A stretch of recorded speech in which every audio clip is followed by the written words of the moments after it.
Chapter 16. Cursed, cursed Creator, why did I live? Why, in that instant, did I not extinguish the spark of existence which you had so wantonly bestowed? I know not, despair had not yet taken possession of me. My feelings were those of rage and revenge.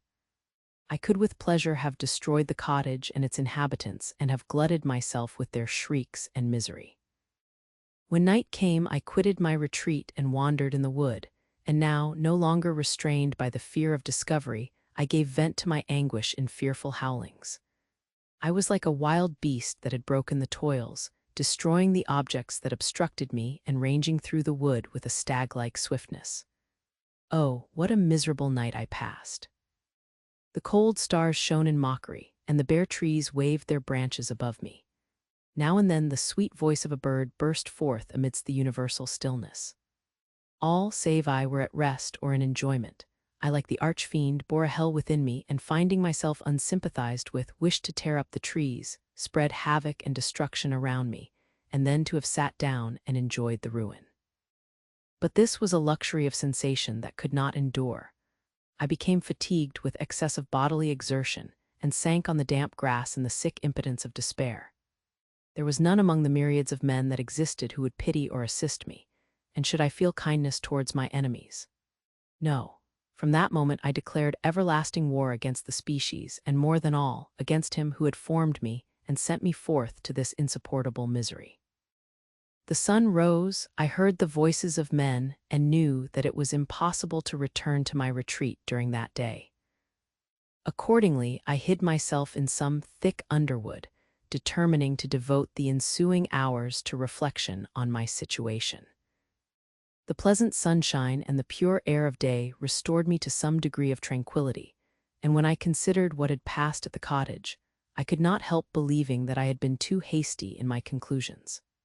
I had certainly acted imprudently. It was apparent that my conversation had interested the father in my behalf, and I was a fool in having exposed my person to the horror of his children. I ought to have familiarized the old de Lacy to me, and by degrees to have discovered myself to the rest of his family, when they should have been prepared for my approach.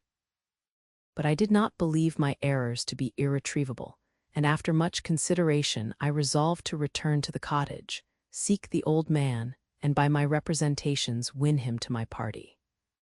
These thoughts calmed me, and in the afternoon I sank into a profound sleep, but the fever of my blood did not allow me to be visited by peaceful dreams.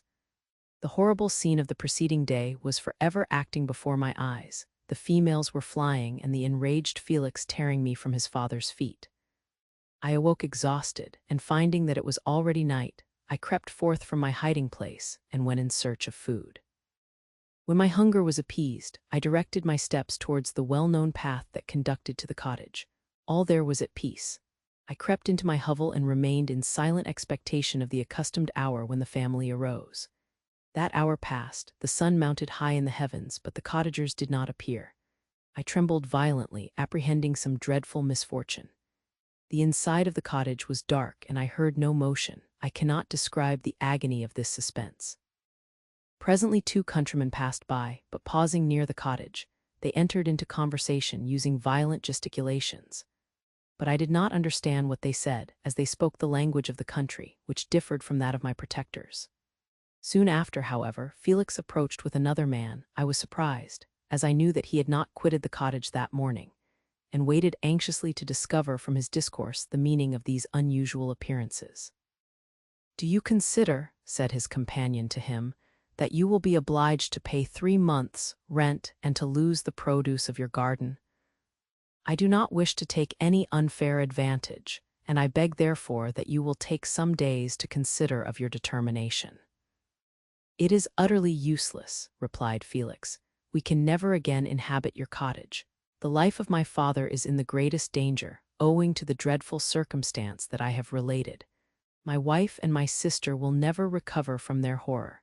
I entreat you not to reason with me any more. Take possession of your tenement and let me fly from this place." Felix trembled violently as he said this. He and his companion entered the cottage, in which they remained for a few minutes, and then departed. I never saw any of the family of de Lacy more. I continued for the remainder of the day in my hovel in a state of utter and stupid despair. My protectors had departed and had broken the only link that held me to the world. For the first time, the feelings of revenge and hatred filled my bosom, and I did not strive to control them, but allowing myself to be borne away by the stream, I bent my mind towards injury and death. When I thought of my friends, of the mild voice of De Lacy, the gentle eyes of Agatha, and the exquisite beauty of the Arabian, these thoughts vanished and a gush of tears somewhat soothed me. But again, when I reflected that they had spurned and deserted me, anger returned, a rage of anger, and unable to injure anything human, I turned my fury towards inanimate objects. As night advanced, I placed a variety of combustibles around the cottage, and after having destroyed every vestige of cultivation in the garden, I waited with forced impatience until the moon had sunk to commence my operations. As the night advanced, a fierce wind arose from the woods and quickly dispersed the clouds that had loitered in the heavens. The blast tore along like a mighty avalanche, and produced a kind of insanity in my spirits that burst all bounds of reason and reflection.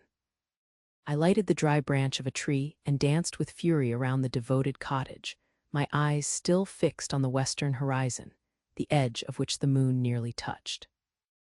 A part of its orb was at length hid, and I waved my brand, it sank, and with a loud scream I fired the straw and heath and bushes which I had collected. The wind fanned the fire, and the cottage was quickly enveloped by the flames, which clung to it and licked it with their forked and destroying tongues. As soon as I was convinced that no assistance could save any part of the habitation, I quitted the scene and sought for refuge in the woods. And now, with the world before me, whither should I bend my steps? I resolved to fly far from the scene of my misfortunes, but to me, hated and despised, every country must be equally horrible. At length, the thought of you crossed my mind. I learned from your papers that you were my father, my creator, and to whom could I apply with more fitness than to him who had given me life? Among the lessons that Felix had bestowed upon Safie, geography had not been omitted. I had learned from these the relative situations of the different countries of the earth. You had mentioned Geneva as the name of your native town, and towards this place I resolved to proceed. But how was I to direct myself? I knew that I must travel in a southwesterly direction to reach my destination, but the sun was my only guide. I did not know the names of the towns that I was to pass through, nor could I ask information from a single human being, but I did not despair. From you only could I hope for succor, although towards you I felt no sentiment but that of hatred. Unfeeling, heartless creator. You had endowed me with perceptions and passions, and then cast me abroad an object for the scorn and horror of mankind. But on you only had I any claim for pity and redress, and from you I determined to seek that justice which I vainly attempted to gain from any other being that wore the human form. My travels were long, and the sufferings I endured intense. It was late in autumn when I quitted the district where I had so long resided. I traveled only at night, fearful of encountering the visage of a human being. Nature decayed around me, and the sun became heatless. Rain and snow poured around me, mighty rivers were frozen, the surface of the earth was hard and chill and bare, and I found no shelter. O earth, how often did I imprecate curses on the cause of my being! The mildness of my nature had fled, and all within me was turned to gall and bitterness. The nearer I approached to your habitation, the more deeply did I feel the spirit of revenge enkindled in my heart. Snow fell, and the waters were hardened, but I rested not. A few incidents now and then directed me, and I possessed a map of the country, but I often wandered wide from my path. The agony of my feelings allowed me no respite. No incident occurred from which my rage and misery could not extract its food. But a circumstance that happened when I arrived on the confines of Switzerland, when the sun had recovered its warmth and the earth again began to look green, confirmed in an especial manner the bitterness and horror of my feelings. I generally rested during the day and traveled only when I was secured by night from the view of man. One morning, however, finding that my path lay through a deep wood, I ventured to continue my journey after the sun had risen. The day, which was one of the first of spring, cheered even me by the loveliness of its sunshine and the balminess of the air. I felt emotions of gentleness and pleasure that had long appeared dead revive within me. Half surprised by the novelty of these sensations, I allowed myself to be borne away by them, and forgetting my solitude and deformity, dared to be happy. Soft tears again bedewed my cheeks, and I even raised my humid eyes with thankfulness towards the blessed sun, which bestowed such joy upon me. I continued to wind among the paths of the wood until I came to its boundary, which was skirted by a deep and rapid river, into which many of the trees bent their branches, now budding with the fresh spring. Here I paused, not exactly knowing what path to pursue, when I heard the sound of voices that induced me to conceal myself under the shade of a cypress. I was scarcely hid when a young girl came running towards the spot where I was concealed, laughing, as if she ran from someone in sport. She continued her course along the precipitous sides of the river, when suddenly her foot slipped and she fell into the rapid stream. I rushed from my hiding place and with extreme labor from the force of the current, saved her and dragged her to shore. She was senseless, and I endeavored by every means in my power to restore animation, when I was suddenly interrupted by the approach of a rustic, who was probably the person from whom she had playfully fled. On seeing me, he darted towards me, and tearing the girl from my arms, hastened towards the deeper parts of the wood. I followed speedily, I hardly knew why, but when the man saw me draw near, he aimed a gun which he carried at my body and fired. I sank to the ground, and my injurer, with increased swiftness, escaped into the wood. This was then the reward of my benevolence. I had saved a human being from destruction, and as a recompense I now writhed under the miserable pain of a wound which shattered the flesh and bone. The feelings of kindness and gentleness which I had entertained but a few moments before gave place to hellish rage and gnashing of teeth. Inflamed by pain, I vowed eternal hatred and vengeance to all mankind. But the agony of my wound overcame me, my pulses paused, and I fainted. For some weeks I led a miserable life in the woods, endeavoring to cure the wound which I had received. The ball had entered my shoulder, and I knew not whether it had remained there or passed through. At any rate, I had no means of extracting it.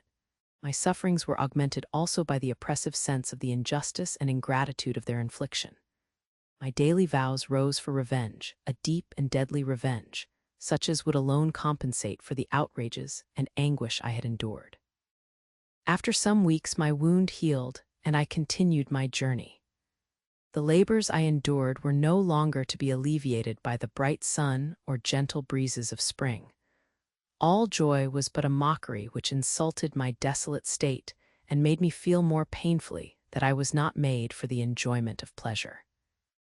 But my toils now drew near a close, and in 2 months from this time I reached the environs of Geneva. It was evening when I arrived, and I retired to a hiding place among the fields that surround it to meditate in what manner I should apply to you. I was oppressed by fatigue and hunger, and far too unhappy to enjoy the gentle breezes of evening or the prospect of the sun setting behind the stupendous mountains of Jura. At this time a slight sleep relieved me from the pain of reflection, which was disturbed by the approach of a beautiful child, who came running into the recess I had chosen with all the sportiveness of infancy. Suddenly, as I gazed on him, an idea seized me that this little creature was unprejudiced, and had lived too short a time to have imbibed a horror of deformity.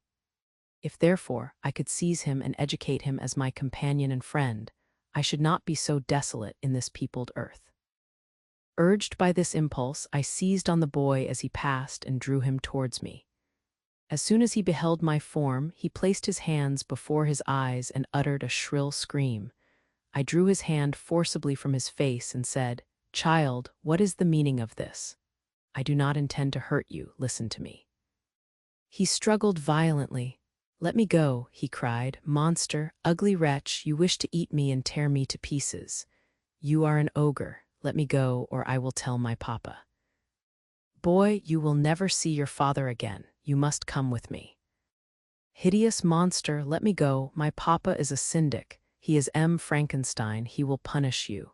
You dare not keep me." "Frankenstein, you belong then to my enemy, to him towards whom I have sworn eternal revenge. You shall be my first victim." The child still struggled and loaded me with epithets which carried despair to my heart. I grasped his throat to silence him, and in a moment he lay dead at my feet. I gazed on my victim, and my heart swelled with exultation and hellish triumph. Clapping my hands, I exclaimed, "I too can create desolation. My enemy is not invulnerable. This death will carry despair to him, and 1,000 other miseries shall torment and destroy him." As I fixed my eyes on the child, I saw something glittering on his breast. I took it. It was a portrait of a most lovely woman. In spite of my malignity, it softened and attracted me. For a few moments, I gazed with delight on her dark eyes, fringed by deep lashes, and her lovely lips. But presently my rage returned. I remembered that I was forever deprived of the delights that such beautiful creatures could bestow, and that she whose resemblance I contemplated would, in regarding me, have changed that air of divine benignity to one expressive of disgust and affright. Can you wonder that such thoughts transported me with rage? I only wonder that at that moment, instead of venting my sensations in exclamations and agony, I did not rush among mankind and perish in the attempt to destroy them. While I was overcome by these feelings, I left the spot where I had committed the murder, and seeking a more secluded hiding place, I entered a barn which had appeared to me to be empty. A woman was sleeping on some straw. She was young, not indeed so beautiful as her whose portrait I held, but of an agreeable aspect and blooming in the loveliness of youth and health. Here, I thought, is one of those whose joy-imparting smiles are bestowed on all but me. And then I bent over her and whispered, "Awake, fairest, thy lover is near, he who would give his life but to obtain one look of affection from thine eyes. My beloved, awake." The sleeper stirred, a thrill of terror ran through me. Should she indeed awake and see me and curse me and denounce the murderer, thus would she assuredly act if her darkened eyes opened and she beheld me. The thought was madness. It stirred the fiend within me. Not I, but she shall suffer. The murder I have committed, because I am forever robbed of all that she could give me, she shall atone. The crime had its source in her, be hers the punishment. Thanks to the lessons of Felix and the sanguinary laws of man, I had learned now to work mischief.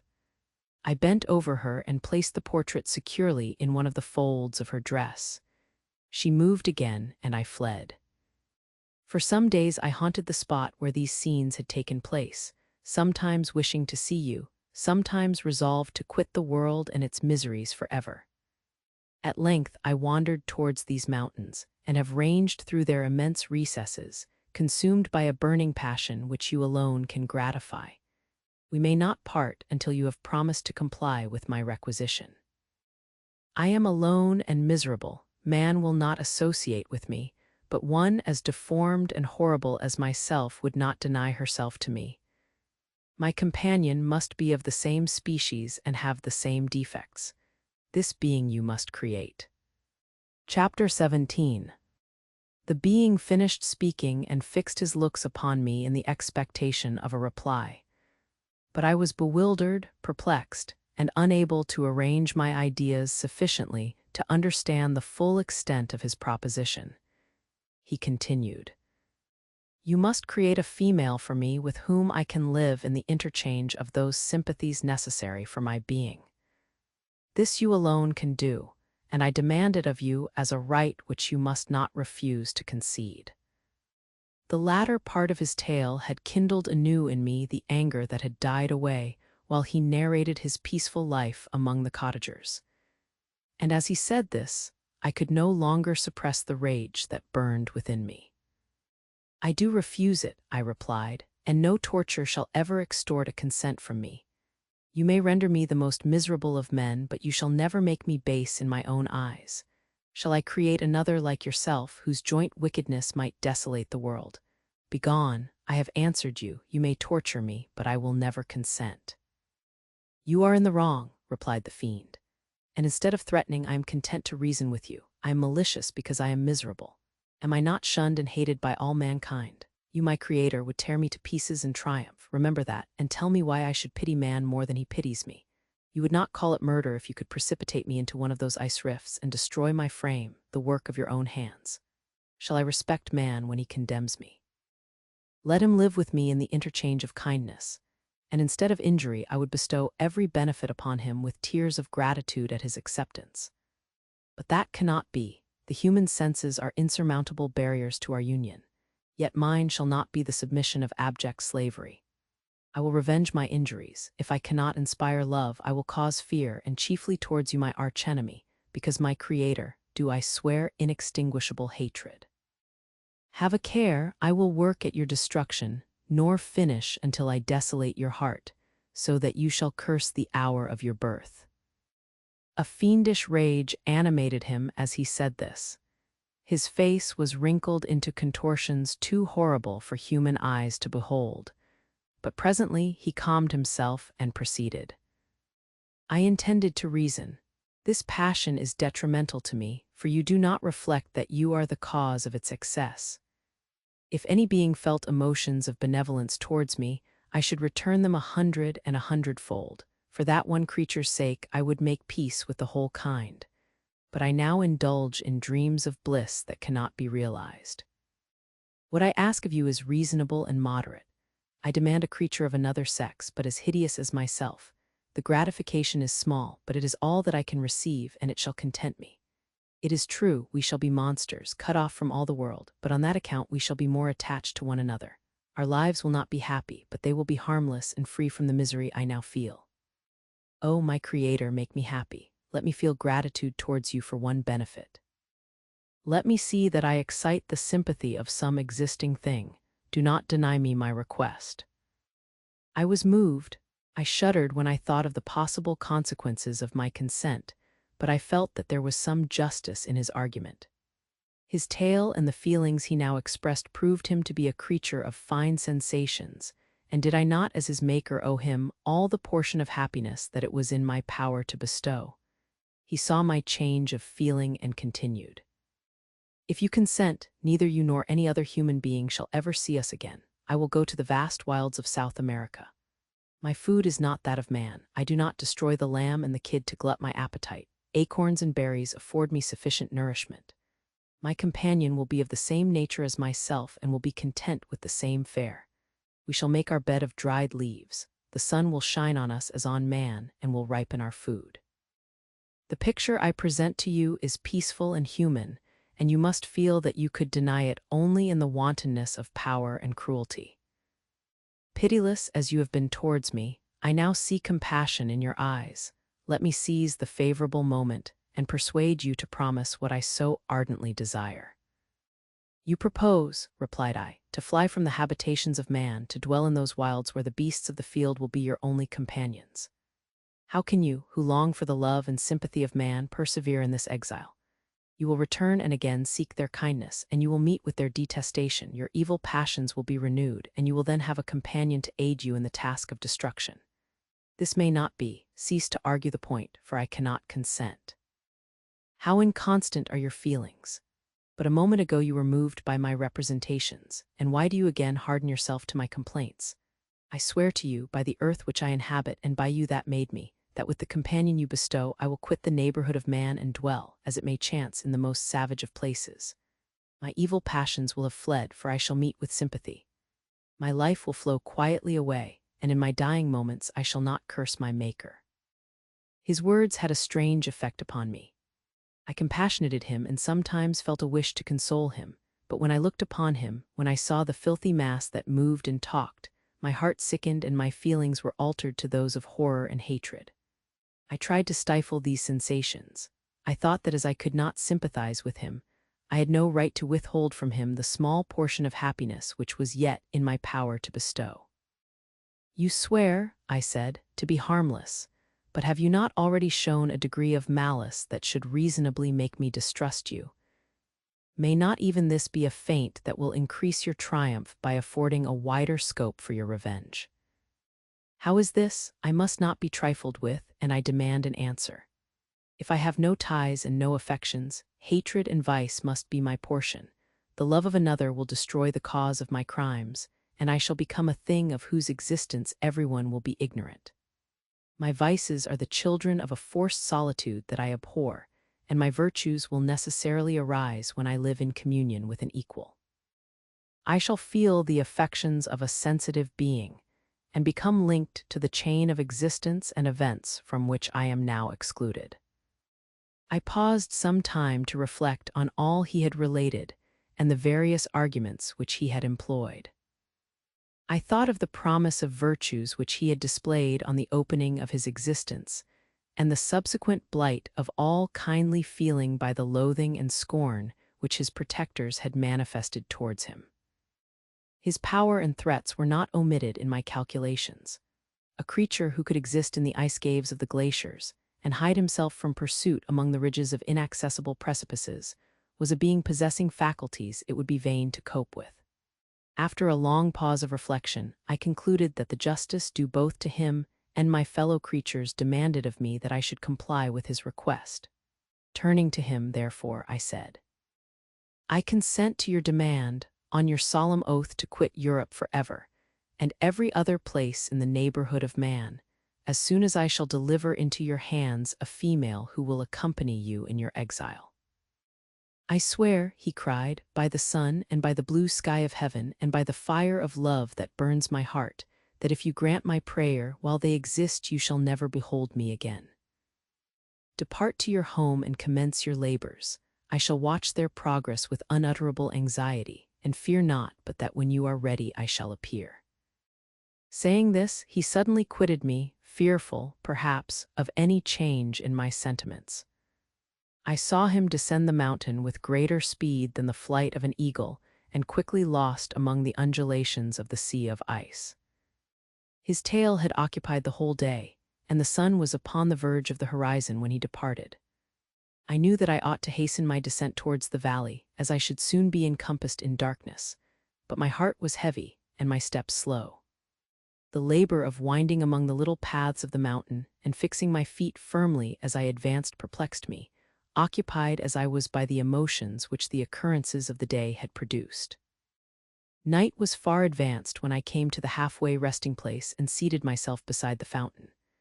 The stars shone at intervals as the clouds passed from over them, the dark pines rose before me, and every here and there a broken tree lay on the ground.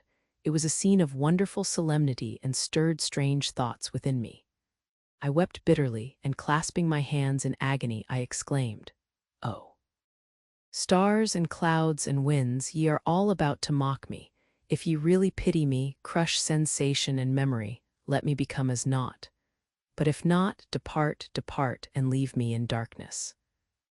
These were wild and miserable thoughts, but I cannot describe to you how the eternal twinkling of the stars weighed upon me, and how I listened to every blast of wind as if it were a dull, ugly siroc on its way to consume me. Morning dawned before I arrived at the village of Chamonix. I took no rest, but returned immediately to Geneva. Even in my own heart I could give no expression to my sensations. They weighed on me with a mountain's weight, and their excess destroyed my agony beneath them. Thus I returned home, and entering the house, presented myself to the family. My haggard and wild appearance awoke intense alarm, but I answered no question, scarcely did I speak. I felt as if I were placed under a ban, as if I had no right to claim their sympathies, as if never more might I enjoy companionship with them. Yet even thus I loved them to adoration, and to save them, I resolved to dedicate myself to my most abhorred task. The prospect of such an occupation made every other circumstance of existence pass before me like a dream, and that thought only had to me the reality of life. Chapter 18. Day after day, week after week, passed away on my return to Geneva, and I could not collect the courage to recommence my work. I feared the vengeance of the disappointed fiend, yet I was unable to overcome my repugnance to the task which was enjoined me. I found that I could not compose a female without again devoting several months to profound study and laborious disquisition. I had heard of some discoveries having been made by an English philosopher, the knowledge of which was material to my success, and I sometimes thought of obtaining my father's consent to visit England for this purpose. But I clung to every pretense of delay and shrank from taking the first step in an undertaking whose immediate necessity began to appear less absolute to me.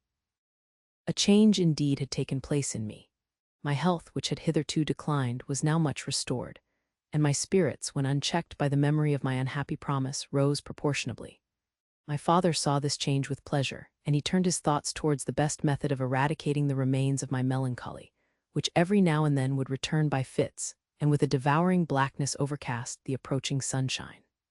At these moments I took refuge in the most perfect solitude. I passed whole days on the lake alone in a little boat, watching the clouds and listening to the rippling of the waves, silent and listless. But the fresh air and bright sun seldom failed to restore me to some degree of composure, and on my return I met the salutations of my friends with a readier smile and a more cheerful heart. It was after my return from one of these rambles that my father, calling me aside, thus addressed me. "I am happy to remark, my dear son, that you have resumed your former pleasures and seem to be returning to yourself. And yet you are still unhappy and still avoid our society.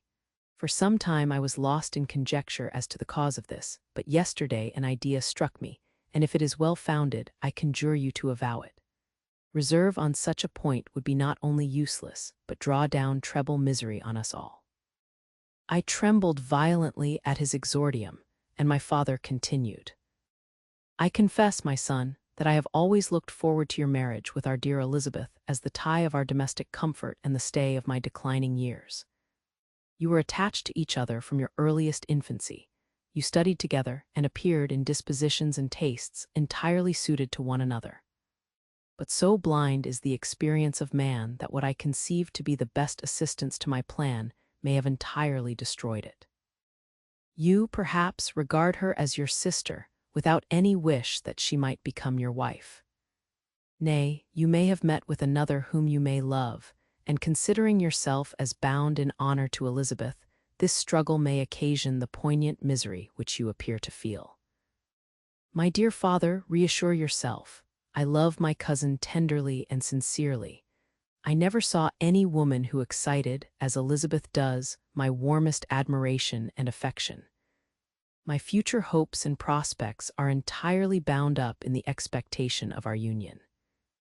The expression of your sentiments of this subject, my dear Victor, gives me more pleasure than I have for some time experienced. If you feel thus, we shall assuredly be happy, however present events may cast a gloom over us. But it is this gloom which appears to have taken so strong a hold of your mind that I wish to dissipate. Tell me, therefore, whether you object to an immediate solemnization of the marriage. We have been unfortunate, and recent events have drawn us from that everyday tranquility befitting my years and infirmities. You are younger, yet I do not suppose, possessed as you are of a competent fortune, that an early marriage would at all interfere with any future plans of honor and utility that you may have formed. Do not suppose, however, that I wish to dictate happiness to you, or that a delay on your part would cause me any serious uneasiness. Interpret my words with candor and answer me, I conjure you, with confidence and sincerity." I listened to my father in silence and remained for some time incapable of offering any reply. I revolved rapidly in my mind a multitude of thoughts and endeavored to arrive at some conclusion. Alas! To me the idea of an immediate union with my Elizabeth was one of horror and dismay. I was bound by a solemn promise which I had not yet fulfilled and dared not break, or if I did, what manifold miseries might not impend over me and my devoted family. Could I enter into a festival with this deadly weight yet hanging round my neck and bowing me to the ground? I must perform my engagement and let the monster depart with his mate before I allowed myself to enjoy the delight of a union from which I expected peace.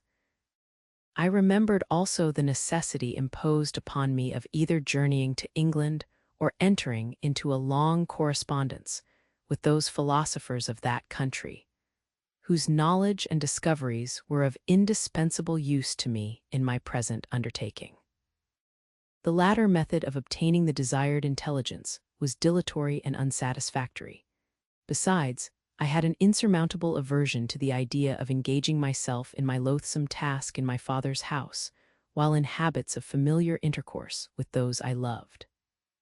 I knew that 1,000 fearful accidents might occur, the slightest of which would disclose a tale to thrill all connected with me with horror. I was aware also that I should often lose all self-command, all capacity of hiding the harrowing sensations that would possess me during the progress of my unearthly occupation. I must absent myself from all I loved while thus employed. Once commenced, it would quickly be achieved, and I might be restored to my family in peace and happiness. My promise fulfilled, the monster would depart forever. Or so my fond fancy imaged. Some accident might meanwhile occur to destroy him and put an end to my slavery forever. These feelings dictated my answer to my father. I expressed a wish to visit England, but concealing the true reasons of this request, I clothed my desires under a guise which excited no suspicion, while I urged my desire with an earnestness that easily induced my father to comply. After so long a period of an absorbing melancholy that resembled madness in its intensity and effects, he was glad to find that I was capable of taking pleasure in the idea of such a journey, and he hoped that change of scene and varied amusement would, before my return, have restored me entirely to myself. The duration of my absence was left to my own choice. A few months, or at most a year, was the period contemplated. One paternal kind precaution he had taken to ensure my having a companion. Without previously communicating with me, he had, in concert with Elizabeth, arranged that Clerval should join me at Strasbourg. This interfered with the solitude I coveted for the prosecution of my task. Yet at the commencement of my journey, the presence of my friend could in no way be an impediment, and truly I rejoiced that thus I should be saved many hours of lonely, maddening reflection. Nay, Henry might stand between me and the intrusion of my foe. If I were alone, would he not at times force his abhorred presence on me to remind me of my task or to contemplate its progress? To England, therefore, I was bound, and it was understood that my union with Elizabeth should take place immediately on my return. My father's age rendered him extremely averse to delay. For myself, there was one reward I promised myself from my detested toils, one consolation for my unparalleled sufferings. It was the prospect of that day when, enfranchised from my miserable slavery, I might claim Elizabeth and forget the past in my union with her. I now made arrangements for my journey, but one feeling haunted me which filled me with fear and agitation. During my absence, I should leave my friends unconscious of the existence of their enemy and unprotected from his attacks, exasperated as he might be by my departure. But he had promised to follow me wherever I might go, and would he not accompany me to England? This imagination was dreadful in itself, but soothing inasmuch as it supposed the safety of my friends. I was agonized with the idea of the possibility that the reverse of this might happen. But through the whole period during which I was the slave of my creature, I allowed myself to be governed by the impulses of the moment, and my present sensations strongly intimated that the fiend would follow me and exempt my family from the danger of his machinations. It was in the latter end of September that I again quitted my native country. My journey had been my own suggestion, and Elizabeth therefore acquiesced, but she was filled with disquiet at the idea of my suffering, away from her, the inroads of misery and grief. It had been her care which provided me a companion in Clerval, and yet a man is blind to 1,000-minute circumstances which call forth a woman's sedulous attention. She longed to bid me hasten my return. 1,000 conflicting emotions rendered her mute as she bade me a tearful, silent farewell. I threw myself into the carriage that was to convey me away, hardly knowing whither I was going and careless of what was passing around. I remembered only, and it was with a bitter anguish that I reflected on it, to order that my chemical instruments should be packed to go with me. Filled with dreary imaginations, I passed through many beautiful and majestic scenes, but my eyes were fixed and unobserving. I could only think of the bourne of my travels, and the work which was to occupy me whilst they endured. After some days spent in listless indolence, during which I traversed many leagues, I arrived at Strasbourg, where I waited 2 days for Clerval. He came. Alas, how great was the contrast between us! He was alive to every new scene, joyful when he saw the beauties of the setting sun, and more happy when he beheld it rise and recommence a new day. He pointed out to me the shifting colors of the landscape and the appearances of the sky. "This is what it is to live," he cried. "Now I enjoy existence. But you, my dear Frankenstein, wherefore are you desponding and sorrowful?" In truth, I was occupied by gloomy thoughts and neither saw the descent of the evening star nor the golden sunrise reflected in the Rhine. And you, my friend, would be far more amused with the journal of Clerval, who observed the scenery with an eye of feeling and delight, than in listening to my reflections. I, a miserable wretch, haunted by a curse that shut up every avenue to enjoyment. We had agreed to descend the Rhine in a boat from Strasbourg to Rotterdam, whence we might take shipping for London. During this voyage we passed many willowy islands and saw several beautiful towns. We stayed a day at Mannheim, and on the 5th from our departure from Strasbourg arrived at Mainz. The course of the Rhine below Mainz becomes much more picturesque. The river descends rapidly and winds between hills, not high, but steep, and of beautiful forms. We saw many ruined castles standing on the edges of precipices, surrounded by black woods, high and inaccessible. This part of the Rhine, indeed, presents a singularly variegated landscape. In one spot you view rugged hills, ruined castles overlooking tremendous precipices, with the dark Rhine rushing beneath. And on the sudden turn of a promontory, flourishing vineyards with green sloping banks and a meandering river and populous towns occupy the scene. We traveled at the time of the vintage and heard the song of the laborers as we glided down the stream. Even I, depressed in mind, and my spirits continually agitated by gloomy feelings, even I was pleased. I lay at the bottom of the boat, and as I gazed on the cloudless blue sky, I seemed to drink in a tranquility to which I had long been a stranger. And if these were my sensations, who can describe those of Henry? He felt as if he had been transported to fairyland, and enjoyed a happiness seldom tasted by man. "I have seen," he said, "the most beautiful scenes of my own country. I have visited the lakes of Lucerne and Uri, where the snowy mountains descend almost perpendicularly to the water, casting black and impenetrable shades, which would cause a gloomy and mournful appearance were it not for the most verdant islands that relieve the eye by their gay appearance. I have seen this lake agitated by a tempest, when the wind tore up whirlwinds of water and gave you an idea of what the waterspout must be on the great ocean.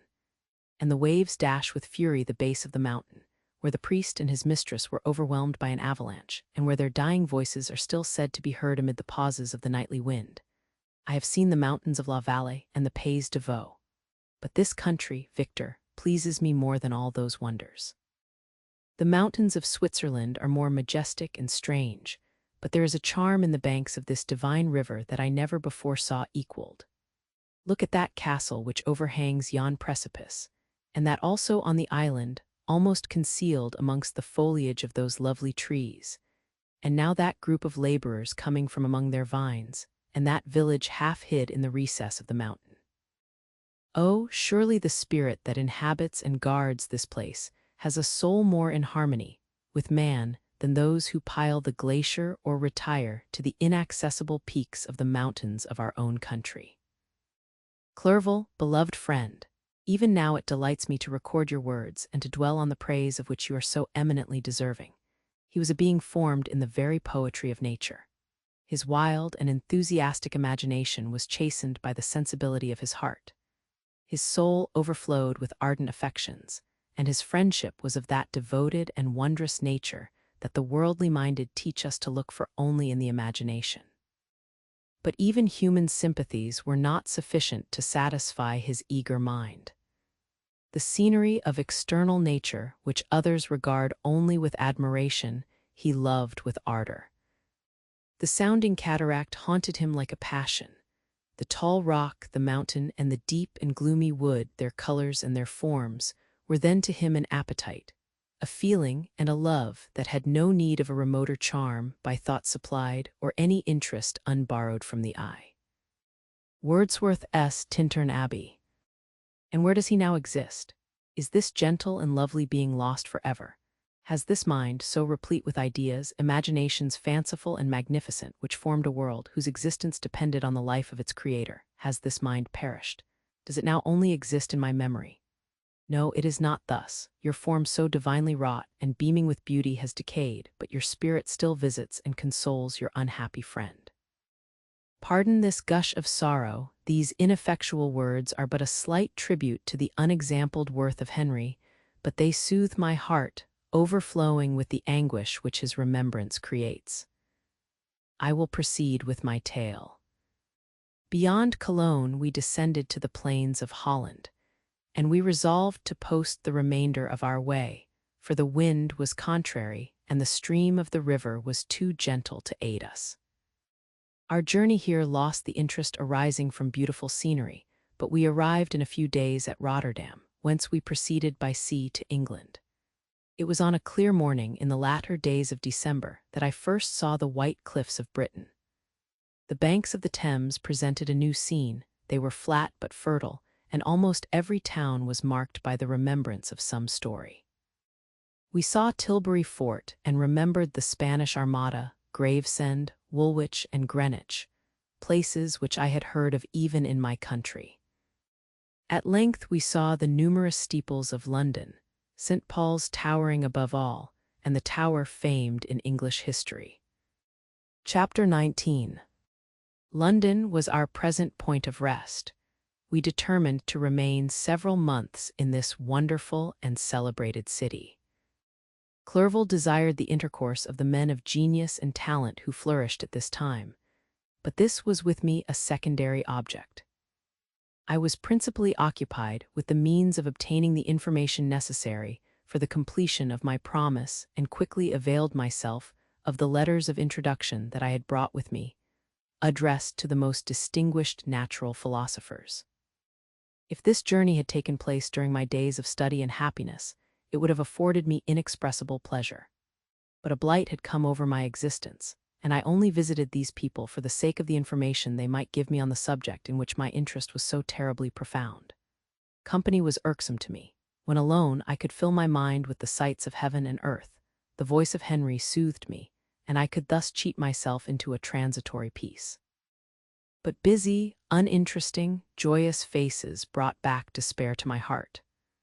I saw an insurmountable barrier placed between me and my fellow men. This barrier was sealed with the blood of William and Justine, and to reflect on the events connected with those names filled my soul with anguish. But in Clerval I saw the image of my former self. He was inquisitive and anxious to gain experience and instruction. The difference of manners which he observed was to him an inexhaustible source of instruction and amusement. He was also pursuing an object he had long had in view. His design was to visit India, in the belief that he had in his knowledge of its various languages, and in the views he had taken of its society, the means of materially assisting the progress of European colonization and trade. In Britain only could he further the execution of his plan. He was forever busy, and the only check to his enjoyments was my sorrowful and dejected mind. I tried to conceal this as much as possible, that I might not debar him from the pleasures natural to one who is entering on a new scene of life, undisturbed by any care or bitter recollection. I often refused to accompany him, alleging another engagement, that I might remain alone. I now also began to collect the materials necessary for my new creation, and this was to me like the torture of single drops of water continually falling on the head. Every thought that was devoted to it was an extreme anguish, and every word that I spoke in allusion to it caused my lips to quiver and my heart to palpitate. After passing some months in London, we received a letter from a person in Scotland who had formerly been our visitor at Geneva. He mentioned the beauties of his native country and asked us if those were not sufficient allurements to induce us to prolong our journey as far north as Perth, where he resided. Clerval eagerly desired to accept this invitation, and I, although I abhorred society, wished to view again mountains and streams and all the wondrous works with which nature adorns her chosen dwelling places. We had arrived in England at the beginning of October, and it was now February. We accordingly determined to commence our journey towards the north at the expiration of another month. In this expedition, we did not intend to follow the great road to Edinburgh, but to visit Windsor, Oxford, Matlock, and the Cumberland Lakes, resolving to arrive at the completion of this tour about the end of July. I packed up my chemical instruments and the materials I had collected, resolving to finish my labors in some obscure nook in the northern highlands of Scotland. We quitted London on the 27th of March and remained a few days at Windsor, rambling in its beautiful forest. This was a new scene to us mountaineers. The majestic oaks, the quantity of game, and the herds of stately deer were all novelties to us. From thence we proceeded to Oxford. As we entered this city, our minds were filled with the remembrance of the events that had been transacted there more than a century and a half before. It was here that Charles I had collected his forces. This city had remained faithful to him after the whole nation had forsaken his cause to join the standard of Parliament and liberty.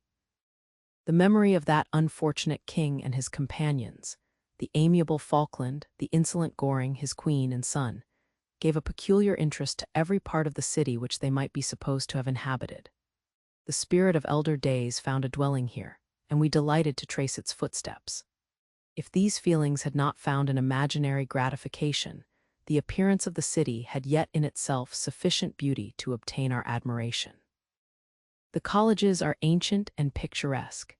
The streets are almost magnificent, and the lovely Isis, which flows beside it through meadows of exquisite verdure, is spread forth into a placid expanse of waters, which reflects its majestic assemblage of towers and spires and domes, embosomed among aged trees.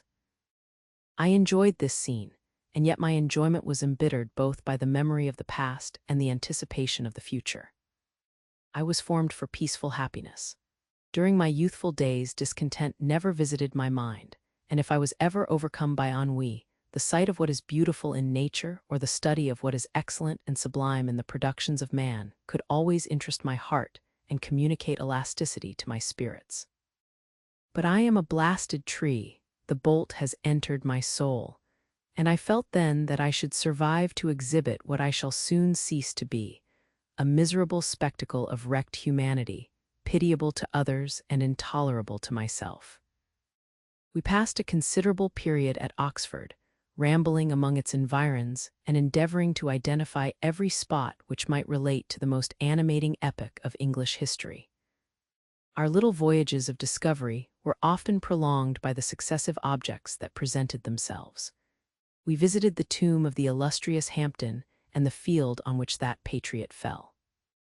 For a moment my soul was elevated from its debasing and miserable fears to contemplate the divine ideas of liberty and self-sacrifice of which these sites were the monuments and the remembrancers.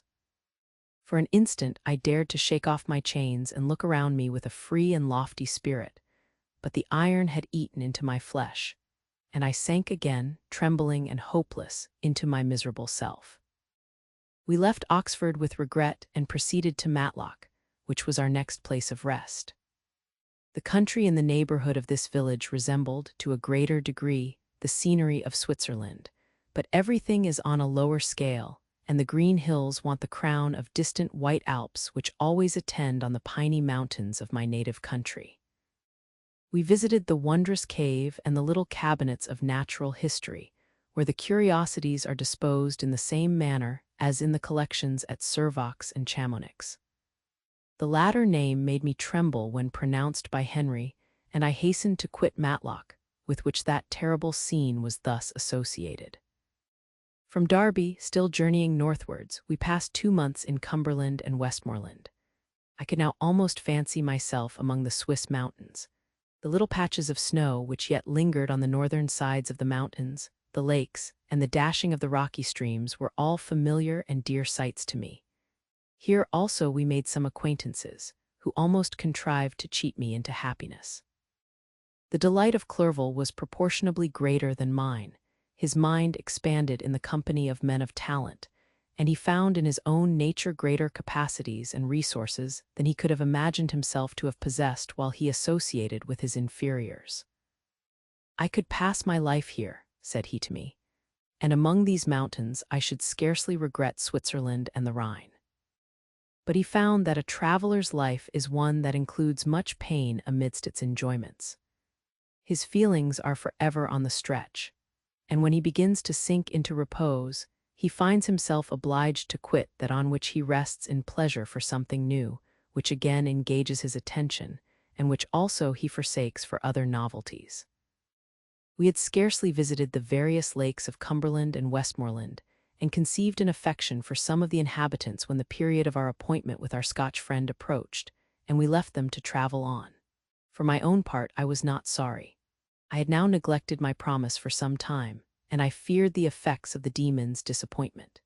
He might remain in Switzerland and wreak his vengeance on my relatives. This idea pursued me and tormented me at every moment from which I might otherwise have snatched repose and peace. I waited for my letters with feverish impatience. If they were delayed, I was miserable and overcome by 1,000 fears. And when they arrived and I saw the superscription of Elizabeth or my father, I hardly dared to read and ascertain my fate. Sometimes I thought that the fiend followed me and might expedite my remissness by murdering my companion. When these thoughts possessed me, I would not quit Henry for a moment, but followed him as his shadow to protect him from the fancied rage of his destroyer. I felt as if I had committed some great crime, the consciousness of which haunted me. I was guiltless, but I had indeed drawn down a horrible curse upon my head, as mortal as that of crime. I visited Edinburgh with languid eyes and mind, and yet that city might have interested the most unfortunate being. Clerval did not like it so well as Oxford, for the antiquity of the latter city was more pleasing to him. But the beauty and regularity of the new town of Edinburgh, its romantic castle and its environs, the most delightful in the world, Arthur's Seat, St. Bernard-es-Well, and the Pentland Hills, compensated him for the change and filled him with cheerfulness and admiration. But I was impatient to arrive at the termination of my journey. We left Edinburgh in a week, passing through Cupar, St. Andrews, and along the banks of the Tay to Perth, where our friend expected us. But I was in no mood to laugh and talk with strangers or enter into their feelings or plans with the good humor expected from a guest, and accordingly I told Clerval that I wished to make the tour of Scotland alone. "Do you," said I, "enjoy yourself, and let this be our rendezvous. I may be absent a month or two, but do not interfere with my motions, I entreat you. Leave me to peace and solitude for a short time, and when I return, I hope it will be with a lighter heart, more congenial to your own temper." Henry wished to dissuade me, but seeing me bent on this plan, ceased to remonstrate. He entreated me to write often. "I had rather be with you," he said, "in your solitary rambles than with these Scotch people whom I do not know. Hasten then, my dear friend, to return, that I may again feel myself somewhat at home, which I cannot do in your absence." Having parted from my friend, I determined to visit some remote spot of Scotland and finish my work in solitude. I did not doubt but that the monster followed me and would discover himself to me when I should have finished, that he might receive his companion. With this resolution I traversed the northern highlands, and fixed on one of the remotest of the Orkneys as the scene of my labors. It was a place fitted for such a work, being hardly more than a rock whose high sides were continually beaten upon by the waves. The soil was barren, scarcely affording pasture for a few miserable cows, and oatmeal for its inhabitants, which consisted of 5 persons, whose gaunt and scraggy limbs gave tokens of their miserable fare. Vegetables and bread, when they indulged in such luxuries, and even fresh water, was to be procured from the mainland, which was about 5 miles distant. On the whole island there were but 3 miserable huts, and one of these was vacant when I arrived. This I hired. It contained but 2 rooms, and these exhibited all the squalidness of the most miserable penury. The thatch had fallen in, the walls were unplastered, and the door was off its hinges. I ordered it to be repaired, bought some furniture, and took possession, an incident which would doubtless have occasioned some surprise, had not all the senses of the cottagers been benumbed by want and squalid poverty. As it was, I lived ungazed at and unmolested, hardly thanked for the pittance of food and clothes which I gave. So much does suffering blunt even the coarsest sensations of men. In this retreat I devoted the morning to labor, but in the evening, when the weather permitted, I walked on the stony beach of the sea to listen to the waves as they roared and dashed at my feet. It was a monotonous yet ever-changing scene. I thought of Switzerland. It was far different from this desolate and appalling landscape. Its hills are covered with vines, and its cottages are scattered thickly in the plains. Its fair lakes reflect a blue and gentle sky, and when troubled by the winds, their tumult is but as the play of a lively infant when compared to the roarings of the giant ocean. In this manner I distributed my occupations when I first arrived, but as I proceeded in my labor, it became every day more horrible and irksome to me. Sometimes I could not prevail on myself to enter my laboratory for several days, and at other times I toiled day and night in order to complete my work. It was, indeed, a filthy process in which I was engaged. During my first experiment, a kind of enthusiastic frenzy had blinded me to the horror of my employment. My mind was intently fixed on the consummation of my labor, and my eyes were shut to the horror of my proceedings. But now I went to it in cold blood, and my heart often sickened at the work of my hands. Thus situated, employed in the most detestable occupation, immersed in a solitude where nothing could for an instant call my attention from the actual scene in which I was engaged, my spirits became unequal. I grew restless and nervous. Every moment I feared to meet my persecutor. Sometimes I sat with my eyes fixed on the ground, fearing to raise them lest they should encounter the object which I so much dreaded to behold. I feared to wander from the sight of my fellow creatures, lest, when alone, he should come to claim his companion. In the meantime I worked on, and my labor was already considerably advanced. I looked towards its completion with a tremulous and eager hope, which I dared not trust myself to question, but which was intermixed with obscure forebodings of evil that made my heart sicken in my bosom.